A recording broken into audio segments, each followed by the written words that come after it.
friends, rode the school bus and all that stuff, but I was a little guy, and I was born to parents, alcoholic parents. My mom's alcoholic. My dad passed away when I was less than 2, and so I was kind of drugged around from bar to bar, and grandparents, I had those, but I never had a father figure in my life, and so I grew up with my mom, and she finally got a boyfriend that was abusive, not only to her, but to me, and so really made me a thick-skinned, kind of a cold, callous person, because I just wasn't getting any kind of love, and that really molded me into the character that I was earlier in my life, because I didn't know church. Nobody ever took me to church. I didn't know anything about that. I basically, everything that in my world was I had to depend on myself to feed myself, to comfort myself, to do everything on myself. And every once in a while I would get a reprieve when I would go to my grandparents, and I would get that love, but then I would go back to that same house. And so it conditioned me to kind of be this person that was going to be vulnerable to drug addiction, because I grew up around it. I didn't have anybody to teach me what to do. I didn't have that. And that's why I know what a blessing a two-parent household really is, or even one good solid parent for that matter, because I didn't have that. Man, I'm so grateful that we have 4 kids, and they have an opportunity to have Father's Day and a mother. Wow, it's a big deal. Amen. Little was one, she'll never know me in addiction. That's something I can make happen where I'm going to. But so I was little, I did all that. I'm kind of, like I said, nobody ever took me to church except for my great grandma. Twice a year we would go to the Baptist church over in Morgan Fork. And Morgan Fork. And so we'd go out there a couple times a year, and then once up on the hill over in Brigner Hollow. And that's the only experiences I've had with people, so nobody ever told me anything about it. So I grew up through school, knowing only my own devices, really. So it was nothing for me. And I was a straight A student every single grade. I sought perfection in myself because I had to do that for myself. I wasn't getting any kind of I wasn't getting anything at home, any kind of attaboys or, you're doing good. I did it because that was my escape from my life, And so I did that for a long time until I was about 16 years old. And I really, really, at that point, needed some parents, to be able to help me, to get me to that next step of life. And I didn't have that. And so I fell victim to what I can only describe to be peers. I saw other people doing stuff, and it was bad, but at least I felt like I fit in with that, and it was better than being alone, because my whole upbringing as an only child kind of led me to believe that I was all I needed, because that's all I had. And so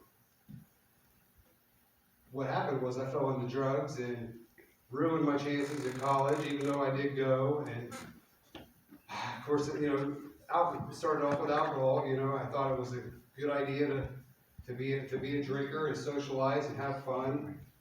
And all that done was break my leg and wreck a bunch of cars. And through Christ only am I still here, because I've wrecked a ton of cars. I mean, to the point where there's no way somebody would live. I remember one Jeep I rolled down Salem Cave Hill. I was young, 20.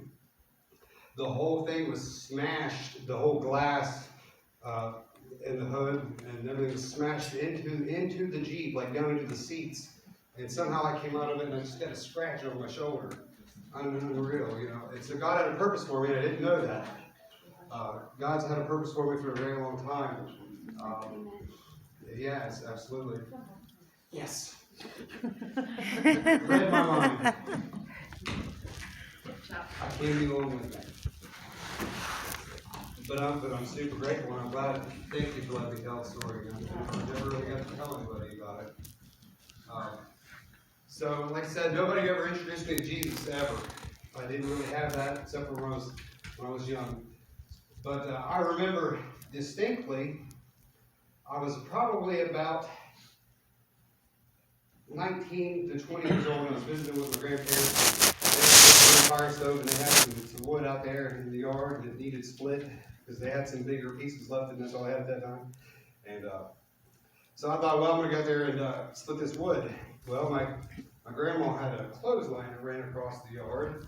And so I'm out there splitting this wood and it's hard, doesn't want to split. And I'm swinging with every bit of life I got in me trying to split this wood.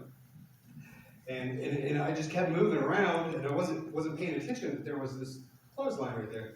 And so I give it the biggest swing that I ever had swung in my life. And I hit the clothesline and the axe that I was swinging with came out of my hand. It combed my hair. It went just like that. Like it touched me. And I dropped to my knees and I said, thank you, Jesus Christ, for saving my life today. I mean, and I never thought twice about doing that. And it's weird because nobody ever told me to do it. I was never taught to do that. But I did that and I felt it, like I feel it right now. Amen. And it's amazing. It's an amazing feeling.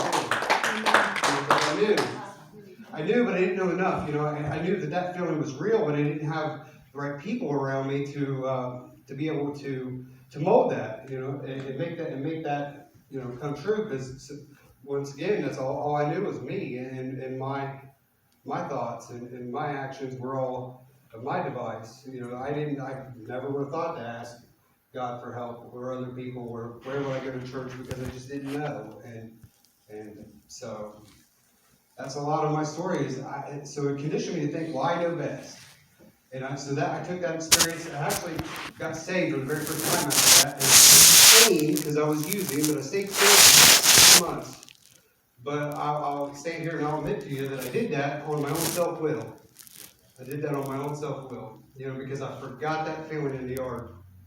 You know, I forgot that feeling, and you know, and that's happened a few different times. Like I get that feeling, and then I forget.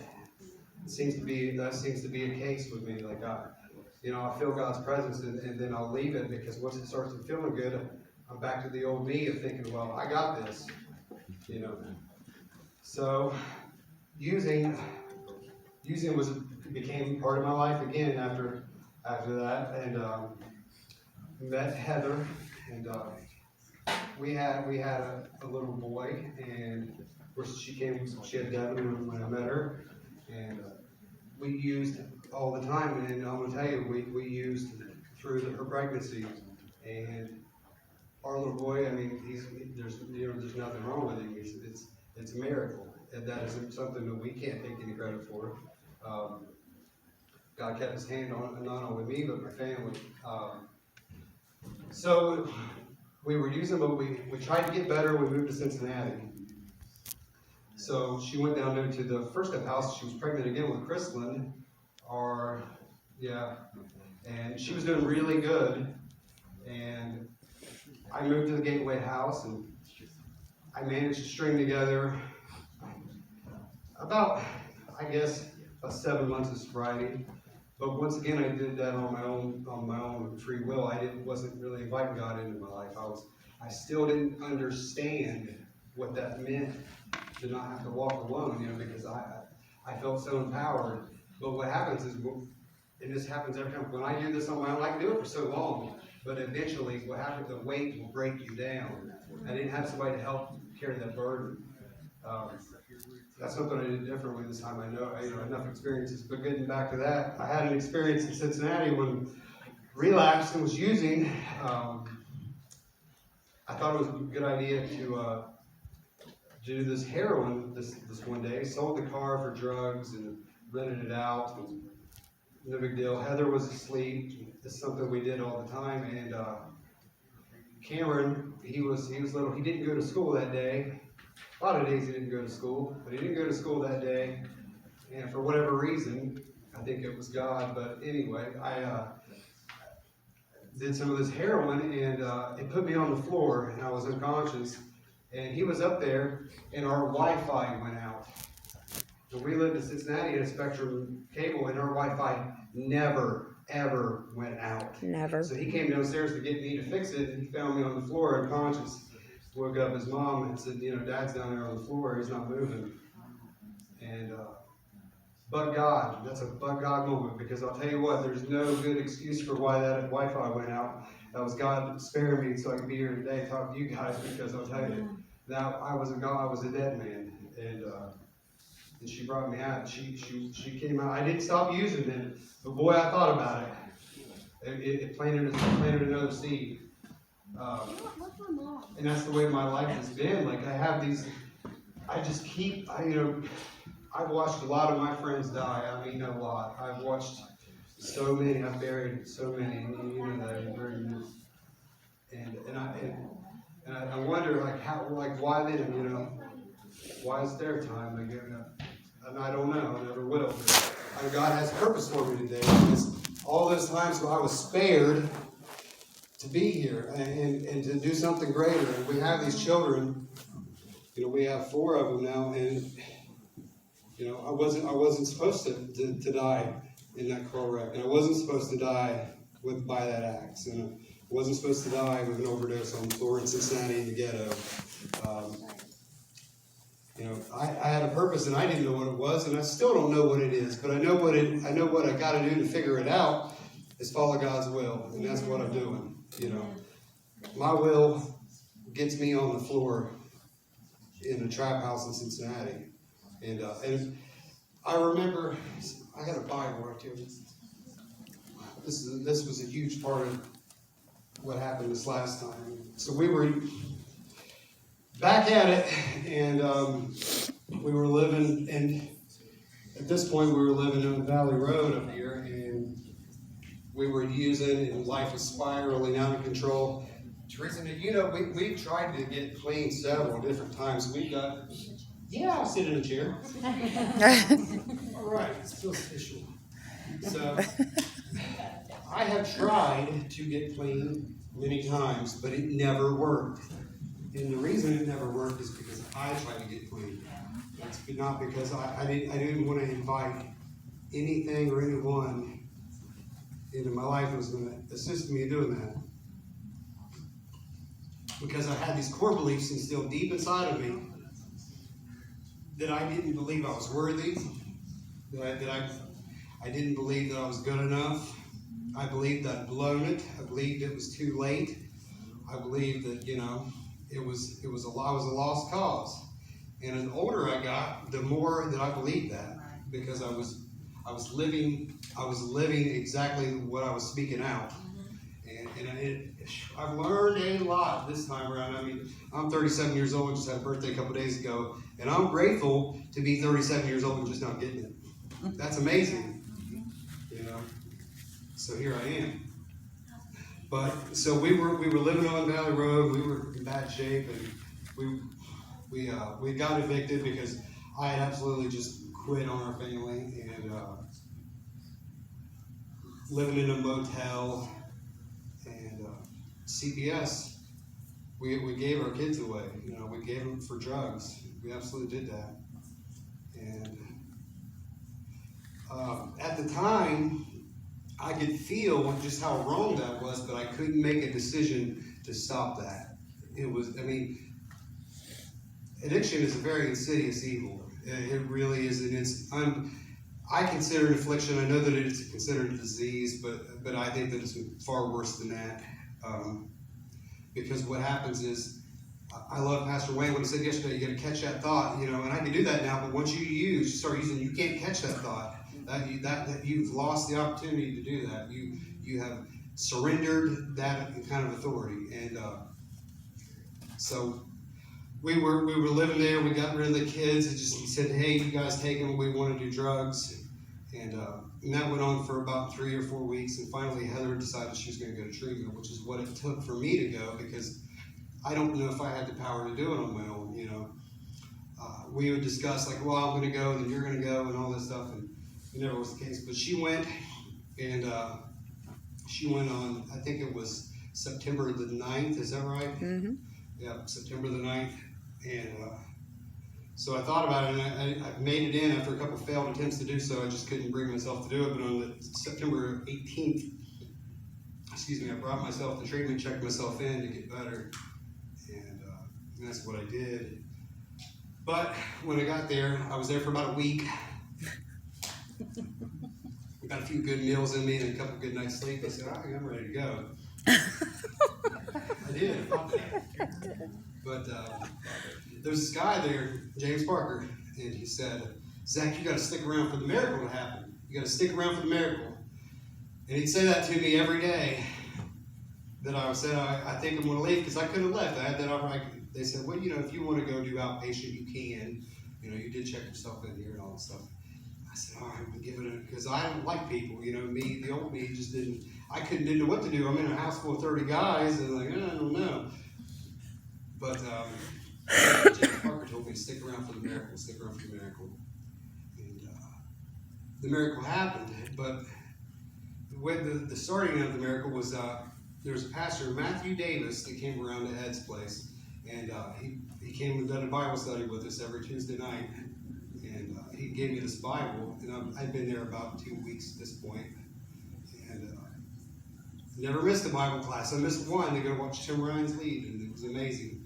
But that was the turning point for me, because I resubmitted my life to Christ on my very first day there, because I felt compelled when he came to our room and he said, hey, you guys want to do a Bible study? I mean, I had goosebumps. Like, well, yes, I do. I do want to do a Bible study, because ever since that day in the yard with the axe, I felt that, and I denied it for a very long time. And I thought, well, and that's what I was missing all along. That's the part of recovery I was unwilling to do, because I didn't really want to have to give myself all the way up.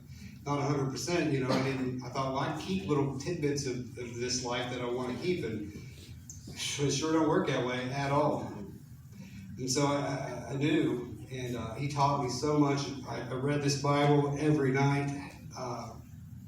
And we'd have great, big, long discussions. Sometimes just me and him. He'd come to do the Bible study, and it would be sometimes just me and Matt. And sometimes my friend Jared. And that was it.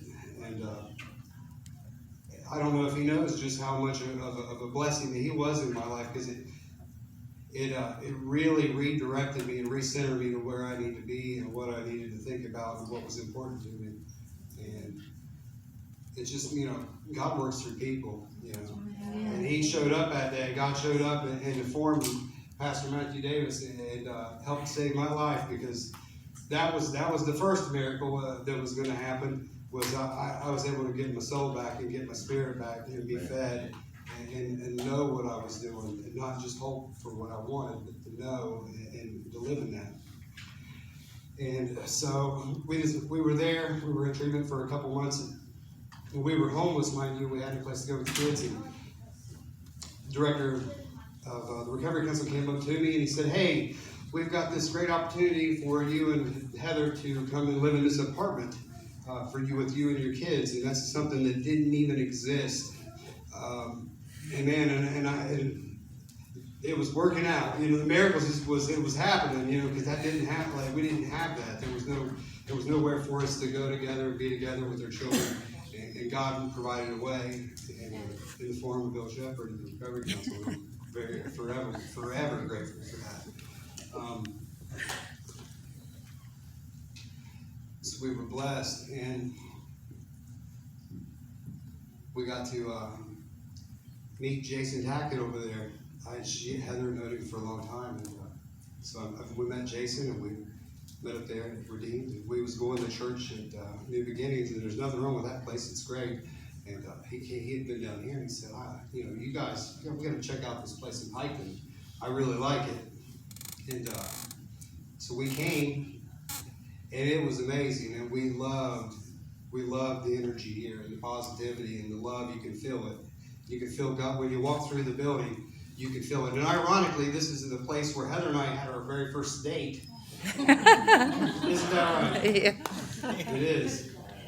And so it's full circle. And I just love it.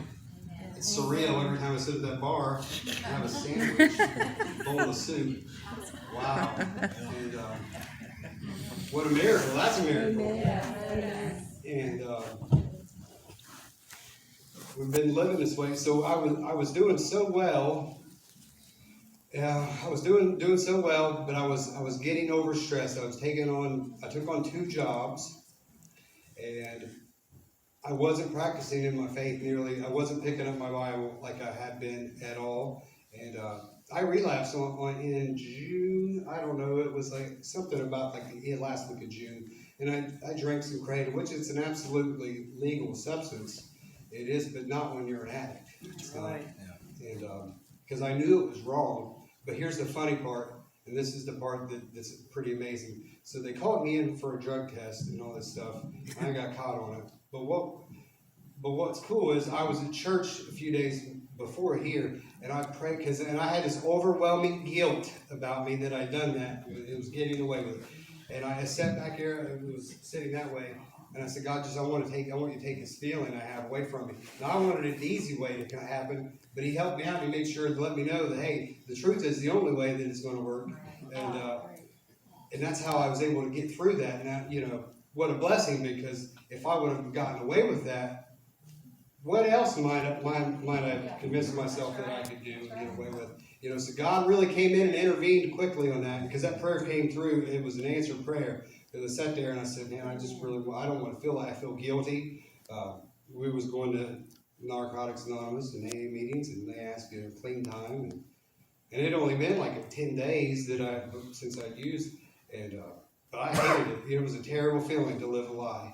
There's no way to live. And God fixed that for me in the form of a drug screen that made me live right, because I had to take a look at myself, because I was doing it again. I was going back to convincing myself that I knew what was best for me.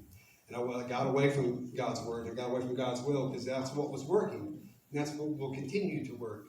But what I did was I went right back into the old me and core beliefs, thinking, well, I got this, and this ain't gonna hurt nothing. It's just, it is. It's gonna hurt something. And you know what? I pride myself, and pride's not a good thing, but I'm happy today to say that I don't lie to anybody. I try to be as genuine as I can. I don't do anything that I'm ashamed of. I don't, of course I sin. I do things that I surely shouldn't do, I'm sure, but I purposely know, and I think with the conscience today, with the God conscience that I never did have, that steers me in a direction to where I want to head. And that's an amazing feeling that I never had that before. I have a conscience to tell me to catch that thought, I can catch it now.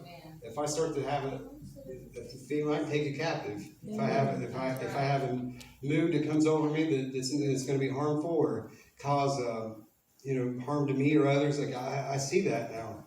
I can see it.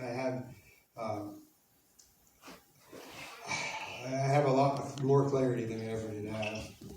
And this place right here has been a huge part of that, a huge part of it. Listening to Pastor John and Pastor Wayne, just on fire for God. And that's amazing to see. It gives me hope. I'm a story of growth. I'm not there yet. Of course I'm not. I'm still growing. A long way to go.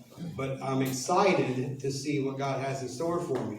Amen. I'm excited about that, because I know that I'm growing, I'm going in the right direction. And as long as I don't look back, because there's nothing to look back to. I just got to look forward and look at God and listen and be obedient and do things sometimes that are uncomfortable and be a light to other people and reach a hand out. And if I do that stuff, man, I don't know what's going to happen, but it's going to be good, and I'm okay with it, And our life is super blessed today. Our life is super blessed. God of abundance, He is a God of abundance. Amen. We would have never guessed it. 16 months ago, we were homeless and strung out, and the kids were taking CPS, and today we're in the process of owning our own home. We have a nice vehicle.